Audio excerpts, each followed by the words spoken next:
Hey, good afternoon. My name is Charles Jeffrey Coates. I work at Jackson Independent School, and I also work with their student leadership teams, middle and high. This year, we applied for the Community Challenge Grant, redesigning Main Street. And the premise of the whole project is that in a lot of towns in eastern Kentucky, they're run down. Businesses are leaving. We have the coal population. The families are picking up because of the lack of jobs and stuff. And we really want to revitalize downtown. And so our district, through several different groups, KVAC here, um, Rail Appalachia, and some other individuals in our school, work together to help try to push this project and to get our students involved because number one, our students really need to take or invest themselves in this. Now, unfortunately, with COVID-19, we in a different situation right now, but our students they can't be here to do some parts of the presentation. We did create a video for this, so I hope you enjoy that. And so we'll go ahead and actually look at our project. And I'm going to try to move this around, maybe minimize myself a little more here. I'm sorry about that. But as you can see here, this is our main street right now. And students took pictures of it, they've done models of it, and we've collected a lot of data. And so we did collect data through our Jackson ISD community survey. So we're going to talk a little bit about that. First of all, though, I want to really commend our middle school leadership team. They actually invested themselves more in this project than actually our high school because they've been so many different things that they've had to deal with. But this group really invested themselves. And you can see here our middle school leadership team went and presented the project up in Frankfurt. And again, these are great students. And they really took this off and ran with it, as you'll see throughout the rest of this presentation. So these students actually, working with Real Appalachia, created and actually pushed out the survey that you're seeing here. And we also placed it on the holler so that you can actually look at it from that point as well. Some of the other information that they collected, we're going to share right now. Okay, so the percentages of students who took the survey is about 178 students. So we collected a lot of information from different various groups because this is our future, and they understood that. That's why they wanted to look and take what they hear from these students and use that information in this project. So in our life, how important is living close to parents and relatives?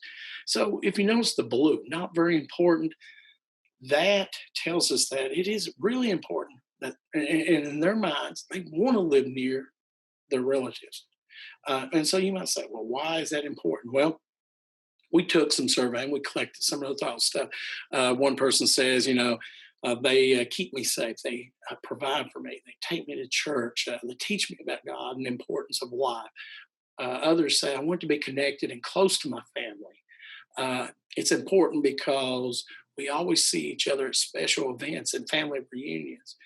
I love to be surrounded by people that I love and people that love me. It makes me so happy.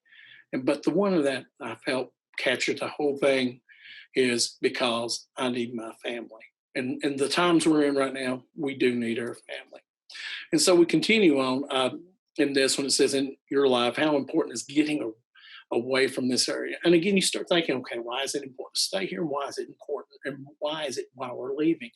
Uh, Although 38, or we have 38% say, hey, it's not important, and 19% or almost 20% says it is important, but somewhat important is the group that we really want to focus on because if we could hold that group here, that would be very helpful.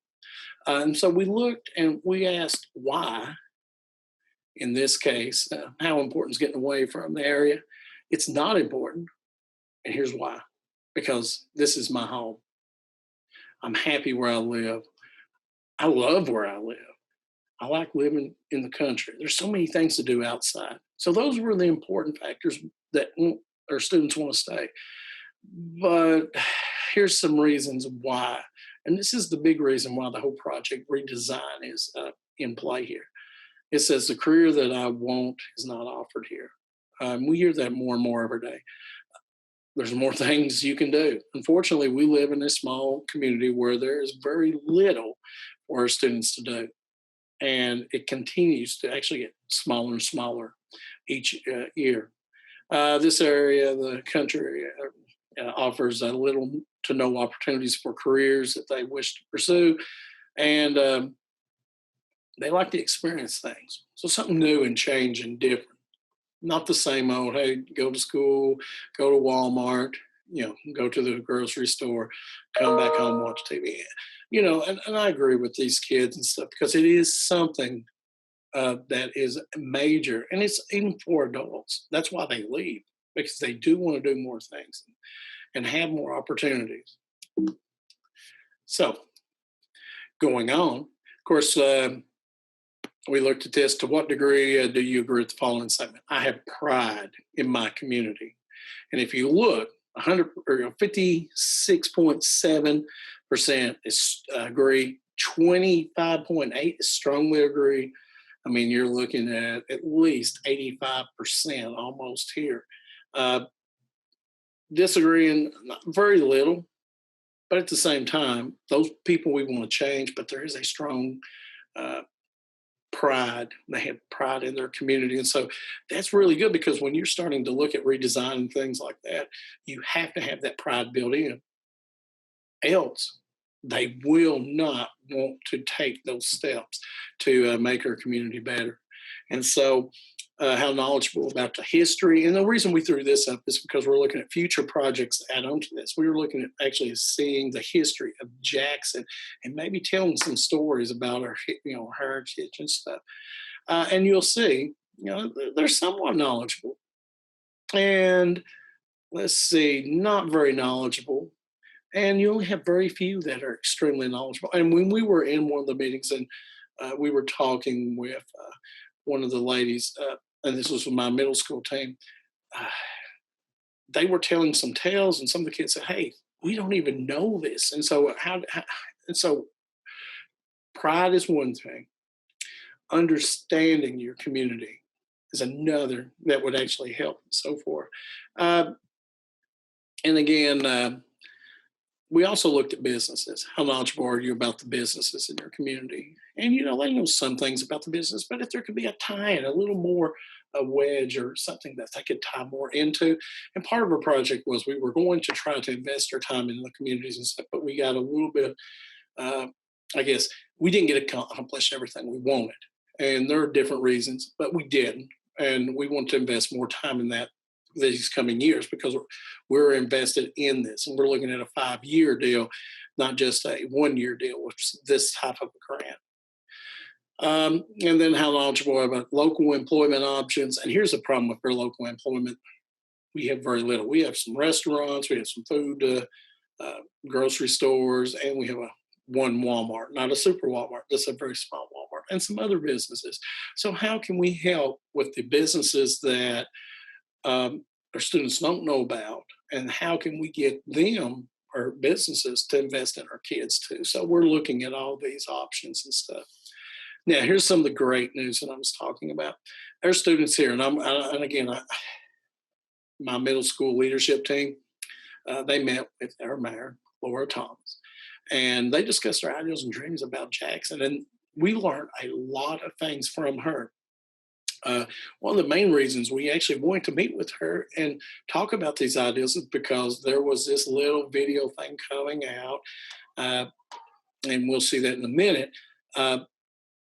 that you could actually try to redesign your hometown. It had to meet certain criteria and stuff like that. And we did. And we were going to work on it. And then we ended up having something that kept us out of school for a couple of days. And it messed with our plans because we were going to do it all on our own. But we ended up working with someone else. And you'll see that in just a minute. But I really appreciate her because she understands the investment that she did just by talking to these students, because that is our future. And you would be really surprised at the conversations that this young group came up talking about what could we do here? What could we do here with buildings that were vacant? What can we do to make things look better, to make it more appealing so that people will come in? And so this student where these students really invested their time well. And so we did work with her, and they had worked with Crystal Media and cooperation with Zoom Fam Production. And they created a video that we actually submitted.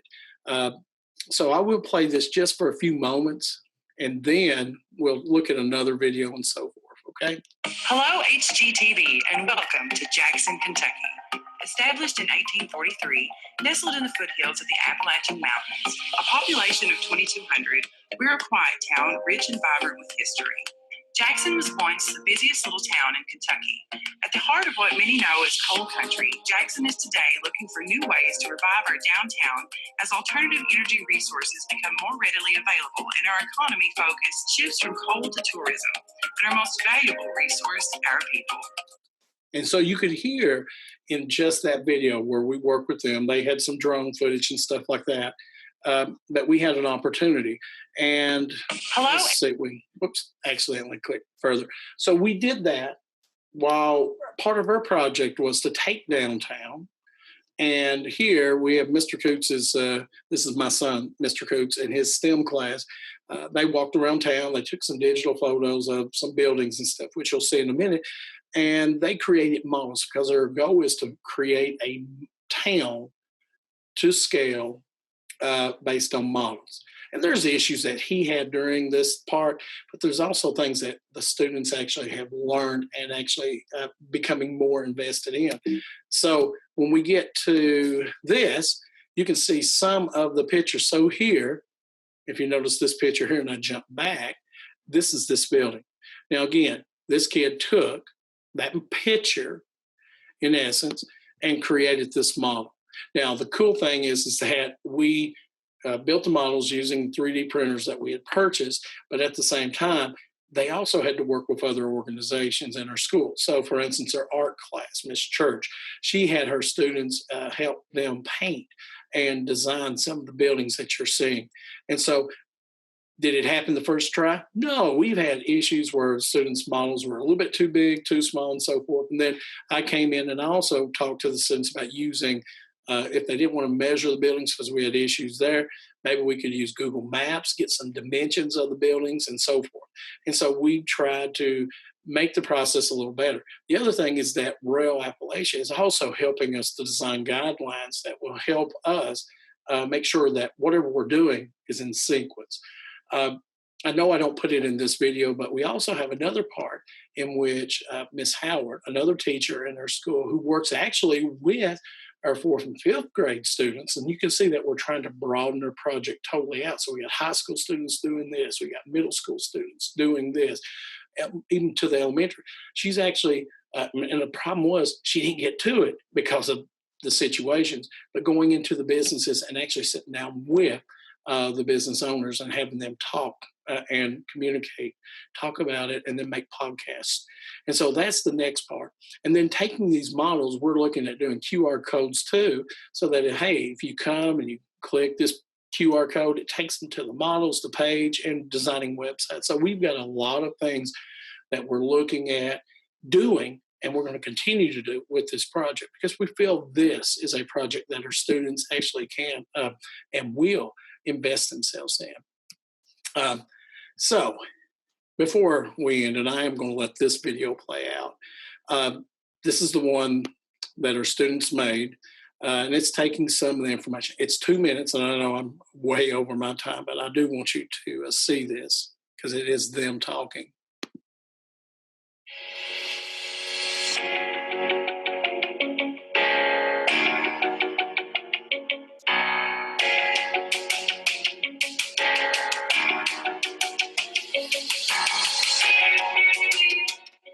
Jackson, Kentucky is full of great history and beautiful old buildings.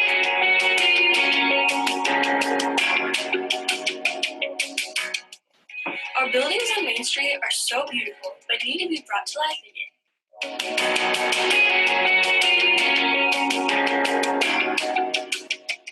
But sadly, there's nothing to do. Our town has so much possibility, and we just need to jumpstart.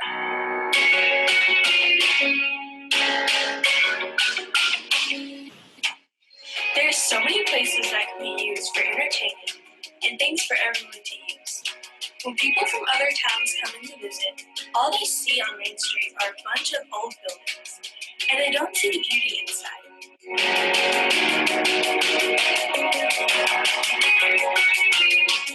I just wish people could know about our history and all the things that we've done. Many businesses have unfortunately closed because of decreased population and tourism. We want to build up our town in a way that makes businesses and people want to live here.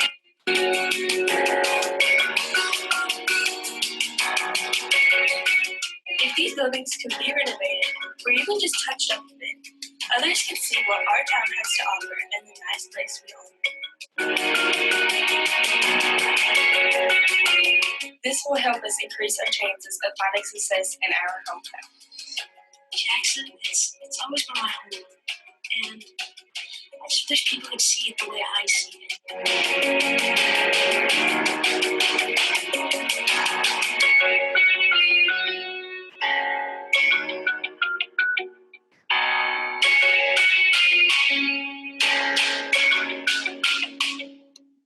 So as you can see in the video, these kids are really invested in what they want to see happen for our community. And the other piece to it is, if you notice, like these vacant buildings and stuff, it really says, and I guess it shows us a need, especially for our economy, that we need to find out or try to do something to get people to invest in those buildings. So let's continue this. And I would like to thank again KVIC, of course, for the opportunity through the community challenge. And like I said, I wish my kids could have done it because they really want to come to the FAR Summit and present this. Also, Rail Appalachia. I think, with their guidance and help, our projects will be better and that we can become more focused on what we need to do. And also our school. We have a lot of great teachers that invested time in this project, and also our administration. Without their help, we could not have done this. And without their leadership and belief that we need to invest in our students, I think that this project will fail. But again, our teachers, like I said, there's so many. But at the same time, our principal, Ms. Roark, and our superintendent, who is really driving this for us, Dr. Green, we appreciate everyone who has helped make this a success at our school. And again, it is a success, and it can be built upon. So next year, when we're back in the classroom and stuff, we can continue to build on this. And it's all because of you guys. Thank you.